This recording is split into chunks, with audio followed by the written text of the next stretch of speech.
오늘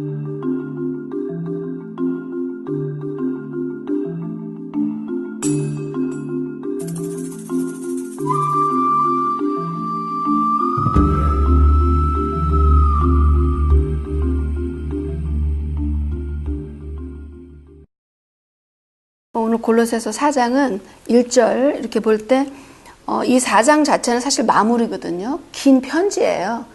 사도 바울 이건 에피슬 편지거든요. 편지는 앞에 인사드리고 내가 누군가를 밝히고 또 이 편지를 읽을 대상을 설명을 해줘요. 그렇기 때문에 베드로 선생님 쓰신 것도 그렇고 다 누구누구한테 흩어진 12지파 야고보 선생님 자기를 밝히면서 하고 맨 마지막에는 이러이러하니까 이렇게 하라 마무리 인사하는 거예요. 그래서 그렇게 안부의 편지예요. 그렇기 때문에 이제 4장에서는 많은 컨퓨즈 되는 거는 없지만 그래도 한 두세 구절이 중요할 것 같으니까 그거를 마무리로 해서 나누면 될 것 같아요. 그래서 1절에 하늘에 상전이 계심을 알지어다라고 얘기하셨죠. 그렇죠? 하늘에 하나님 계신 거 알죠. 우리 조상들도 알으셨죠? 네, 알으셨어요. 그래서 2절에 항상 기도를 항상 힘쓰고 기도에 감사함으로 깨어있으라. 그래서 또한 우리를 위하여 기도하되 하나님께서 전도할 문을 우리에게 열어주셔야 돼요. 전도의 길을 그래서 메시아의 비밀을 말하게 하시기를 구하라. 이것을 위해서 내가 선택받았다는 거예요. 매임을 받았다라는 얘기는 골라졌다는 얘기예요.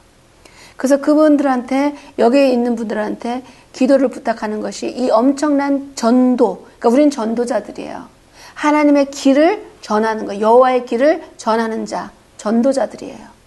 내 믿는 자들은 전도자가 돼야 돼. 먼저 살고 그 다음에 전도자가 되는 거예요. 왜냐면 이 길이 생명길이니까.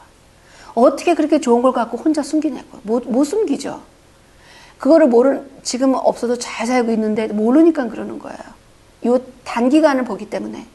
그래서 그들을 위해서 이 전도의 문이 열리도록 하나님께 전도의 문이 열리면 이 메시아에 담겨 있는 그 모세오경과 그 예언과 이 모든 것의 그 최고의 그 culmination, 그 최고의 그 모습, 그걸 뭐라고 표현을 해야 될까요? 최상으로 숨겨놓은 그 표현, 한국말을 뭐로 해야 되나? 제일 좋은 거를 그냥 맨 나중에 딱 남겨놓는 거 있잖아요. 최고의 보석, 이렇게 최고의 최고. 이 비밀이 메시아의 비밀을 위해서 선택받았다는 거예요. 그래서 4절에 그리하여 내가 그전에는 사실 이 사도 바울은 토라 선생님이었죠. 그러나 하나님의 의도를 알게 되신 거죠. 그렇기 때문에 스칼라는 그런 모습에서 지금으로 말하면 키워스 러, 굉장한 하나님의 러를 굉장히 알고 있고 인정받고 역할이 있었던 분이에요. 그걸 다 놓은 거예요. 하나의 조직의 어떤 운영이라든가 이런 거 휩써가지고 종교가 아니라 이것 때문에 하나님께서 하셨구나. 그거를 아시고 이게 인생의 목적이다. 이걸 놓고는 그 당에 모든 가졌던 것들, 인지도 이런 것들을 배설물처럼 여기실 수 있었던 거는 영생을 보게 하셨기 때문에 그래요. 그래서 내가 마땅히 할 말로 이 비밀을 나타내리라. 이 미당이 무슨 말을 해야 될지 안다는 얘기예요. 그런데 5절에 또 염려스러우셔. 외인을 향해서는 지혜로 행하여 세월을 아끼라. 여기서 말하는 외인은 이방인하고 표현이 약간 다른데 그 히브리 단어로서는 이게 달라요. 다른 단어 나콜이라고 그래가지고 거르가 아니라 나콜. 이 외인을 얘기가 뭐냐면 아끼라는 건 뭐냐면은 하나님 우상 숭배하고 하나님 말씀을 거절하는 사람들한테 시간을 아끼라는 얘기예요. 전달했는데 거절하면은 발 뒤꿈치 털고 나오라고 하셨던 그런 것, 그 말씀을 비했을 때 시간이 너무 중요하기 때문에 이 말씀을, 이 보배를 받을 만한 사한테 주라는 얘기예요. 맞지 못하고 분노하고 막 오히려 하나님을 반대로 막 그렇게 할 때는 아끼라는 거예요. 그 지혜로 행해야 된다는 얘기. 왜냐면 너무나 마지막이고 너무나 귀한 때이기 때문에 이것을 다 지혜롭게 해서 나누고 또 지혜롭게 해서 또 전하지 않고. 왜냐면은 그 표현이 돼지한테 진주를 주면은 막 그 진주를 이렇게 뭉갠다 그랬잖아요. 그쵸? 그렇기 때문에 주지 말라고 얘기를 하시는 건데 이 하나님의 토라 말씀을 줬을 때 구별하지 않고 줬을 때는 그 사람들이 그것에 대해서 저주를 품을 수도 있단 말이에요. 하나님 말씀에 대해서. 그렇기 때문에 그걸 막아줘야 돼요. 그러니까 지혜롭게 움직여야 된다는 거 있어, 아는 사람들은. 그러니까 언제 가서 전하고 언제 기도할 거를 알아야 돼요, 때를. 그래서 그 때를 기다려가면서 잘 아껴서 정말 가장 하나님 안에서 움직여줄 수 있게끔. 왜냐면 이 영들이 많이 있기 때문에 하나님 말씀을 공부하지 못하고 이렇게 하지 못하는 거는 그 아무리 귀한 사역이라고 할지라도 아마도 효과적인 면에서 하나님, 우리가 먼저 하나님 말씀을 준행하기를 원하셔. 근데 내가 만약에 구별하는 거 구별하지 못한 상태에서 나눠도 하나님께서 그 정성은 보시기고 또 하시는 일이 있으시겠죠. 그러나 분명히 성경에서 가리키는 방법은 먼저 리드한 사람은 듣고 리드한 사람의 임무예요. 그래서 때가 돼서 그게 조금만 이렇게 됐을 때, 이런 결정을 내리고 그 사람이 먼저인 거예요. 근데 그것을 챙기지 않은 상태에서 다른 것부터 막 너무나 커버리면 그것 때문에 공부를 할 수가 없어요. 그래서 그 자체가 방해 세력이 될 수 있는 거죠. 그래서 우리가 말을 항상 은혜 가운데 소금처럼, 소금이 굉장히 귀해요. 소금은요, 생명력을 줘요. 썩지 않게 하고. 근데 이 소금을 한 군데 막 집중하고 한 군데 안 둬버리면 안 되잖아요. 소금은 골고루 뿌리죠. 그런 것처럼 골고루 한 것처럼 그 각 사람들한테 이 복음을 전할 때에 이 엄청난 하나님의 그 비밀과 그 비밀을 받은 사람이 이제는 어떻게 걸어야 된다는 것을 나눌 때에 우리가 각 사람에게 마땅히 대답할 걸 이미 성령께서 주시니까 그거를 온화하고 인내하고 사랑 가운데 그것을 나누고 해야 된다는 얘기예요. 그래서 이제 마지막에 여러 그 사람들을 언급하시죠. 일꾼들, 신실한 일꾼들.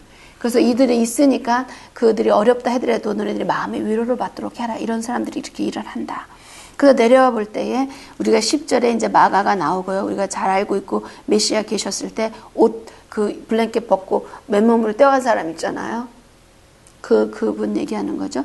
그래서 그렇죠. 그리고 그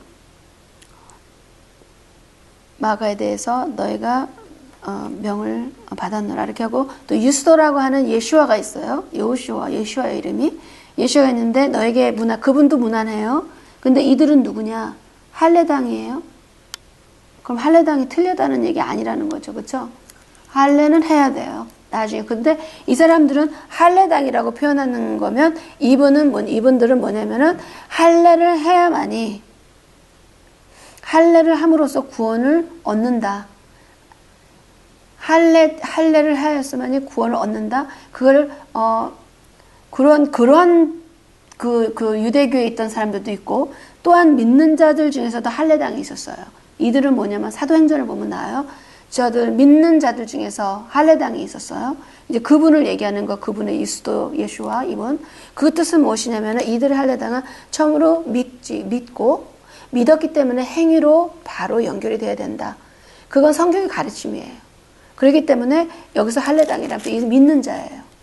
그렇기 때문에 할례를 가리키면은 그거 믿지 않는다처럼 율법주의 어떤 그거에 대한 어떤 두려움으로 인해서 그게 이제 무조건 할례당하면 다행이다. 이 사람들이 다시 말하기에 사도 바울께서 얘기하시기에 이들만이 하나님 나라를 위하여 함께 역사하는 자들이라고 얘기했어요. 하나님의 나라를 이 땅에 내려오게 하기 위하여 하나님께서 우리 계시록에서 어떻게 내려오는지 알아요. 그의 영광의 광채 속에 우리가 들어가요. 지금 우리 몸을 이렇게 썩은 이렇게 그 그림자 뺀이 없고 빛은 뭐 별로 보이지도 않지만 우리의 인터널 빛은 있어요. 근데 그가 오시고 나면 그 첫 번째 아담이 잊어버렸던 그 영광의 빛이 우리 안에서 다시 회복이 돼요. 그리고 우리 몸에는 빛이 이 껍질이 보이는 게 아니고 빛이 우리의 몸이에요. 빛으로 다니는 거예요. 빛 가운데 거하고 빛으로 다니는 거예요. 이렇게 이 몸이 빛이 떠났을 때 가죽이 보이는 거예요. 이 가죽이. 그래서 썩지 않는 몸으로 해서 하나님의 나라 그 영광으로 임할 때 우리가 그 영광에 참여하기 위해서 역사하는 자들이 이 사람들이 사도 바울 선생님한테는 큰 위로가 됐다는 거예요. 이 사람들은 다른 거 생각하지 않고 오직 하나님 나라를 위해서 집중했던 사람들이에요. 그래서 이 마지막 때는 하나님 나라에서 집중하는 영혼들이 필요해요. 사역에 집중하는 것이 아니고 하나님이 무슨 말씀하셨고 내가 무엇을 지켜서 오실 때까지 무엇을 해야 되는가 이것에 집중하는 것이 굉장히 필요해요. 또 설사 그렇게 되지 아직은 그렇게 되지 않아 할지라도 앞에 갖는 사람들의 그 의로운 자들의 기도와 그 눈물의 기도와 이런 것을 통해서 뒤에서 오시는 사람들의 발걸음이 빨라질 수 있는 거죠. 그리하여 그들에게 이 길을 알리고 그들이 이 길을 걸을 수 있게끔, 그게 신앙 생활이에요. 이 길을, 여호와의 길을 걷는 것, 삶의 양식으로 그렇게 할 수 있게끔 기도를 올리는 그런 복의 통로자가 되는 거죠. 그래서 오늘 그 골로새서 4장은 이렇게 굉장히 자상하시죠. 골고루 다 사랑받는 의원 누가와 대마가 무난하노니 이런 걸 곳곳을 다 얘기를 하시면서 인사의 편지를 말미를 이렇게 잡아주시고, 그래서 내 바울이 내가 친필로 썼다는 얘기예요. 내 친필로 글을 썼으니 나의 매인 것을 생각하라. 은혜가 너에게 있을지리라. 그래서 은혜와 마지막에 말씀이 은혜로 들어갔죠. 은혜와 긍휼의 차이를 어쩌면 나눌 수 있을 것 같기도 한데 지금 생각이 나니까 나누겠습니다. 은혜는 히브리 말로 헨이라는 단어야. 헨이라는 단어는 바꾸면 뭐라 그랬죠? 노아예요, 노아. 그래서 노아가 은혜에 있는 은혜를 받은 자더라. 은총을 받은 자. 은총, 은혜. 이게 봐, 노아가 헨 같이 들어가고요. 또 긍휼이라는 것은 라하밈인데 하나님께서는 우리에게 이거를 주시기 때문에 우리가 지금 사실 있는 거예요. 우리가 잘해서가 아니라 하나님의 은혜로 우리가 지금 오늘을 받으신 거고, 또 이 은혜와 긍휼은 어떻게 보면 역시 또 마치 우리 태극기 마크에 있는 음량에 서로 이렇게 맞춤이 있듯이 긍휼의 끝이, 긍휼하심의 그 마지막 엔드가 은혜하시기 때문에, 은혜로우시기 때문에 그게 주어지시는 거고, 은혜의 또 가장 마지막은 긍휼의 시작과 또 하나 되는 그런 이 모든 것이 결국은 하나 되는 거예요. 이 단어가 지금은 메시아가 오시지 않기 때문에 다 separate로 의무가 되어 있지만 그 날에는 정말 하나 되는 거, one word, 모두가 하나 돼서 하나님께서 그 이름이 하나시다라고 얘기를 하시죠. 스가랴 성에서. 그런 것처럼 굉장히 지금은 이제 그 분리된 그런 시각들이 있죠. 메시아 오신 모든 게 다 하나가 될 것이고, 은혜라는 것은 받을 자격이 없는데 받는 게 은혜예요. 그렇죠? 받을 자격이 없는데 받는 게 은혜고, 긍휼이라는 것은 받아야 되는데 안 받은 거예요. 그게 긍휼이에요. 은혜라는 것은 받을 자격이 없는데 하나님이 긍휼로 선물을 주셨어요. 구원의 은혜, 리빙 토라 말씀, 하나님 주신 말씀. 근데 긍휼은 잘못했어요. 그래서 거기서 심판이 따라야 돼요. 하나님께서 심판을 그때 주지 않으셔요. 기다려 주시고 인내해 주시고 회복할 시간 주시고, 그렇기 때문에 즉각 잘못했다고 즉각 딱 죽으면 바로 나오는데 하나님이 긍휼을 하셔서 그렇게 해서 시간을 연장을 계속 해주셔요. 근데 그 순간에 죄를 범한 그 몸은 첫 번째 부활에 참여할 수가 없어요. 근데 회개하면서 지속적으로 왔을 때 하나님의 길을 걸으면 뭐가 들어온다? 영광, 빛이 들어와요. 그럼 그건 오른손으로서 양으로서 참여할 수 있는 거예요. 그래서 이 긍휼이라는 것은 잘못했으면 금방 혼이 나야 되는데 그렇게 하지 않으시고 참아주시는 거. 그래서 받아야 되는 응당한 그런 죄가를 받아야 되는데 하나님께서 그것을 긍휼로서 시간을 연장을 해주시는 거. 그 과정 속에서 또 회복시키게 하고 또 깨닫게 하시고 또 그걸 잘못하는 걸 깨달았을 때 그 부끄러움으로 또 얼마나 더 열심히 해요. 이런 죄인이 있었는데 이런 것을 갖다가 은혜를 받았으니 얼마나 더 많이 하나님에서 해야 될까.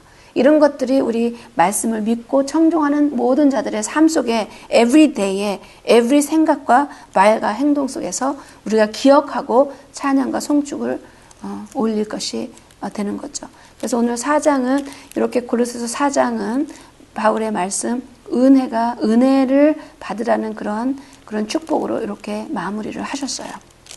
여러분 수고하셨습니다.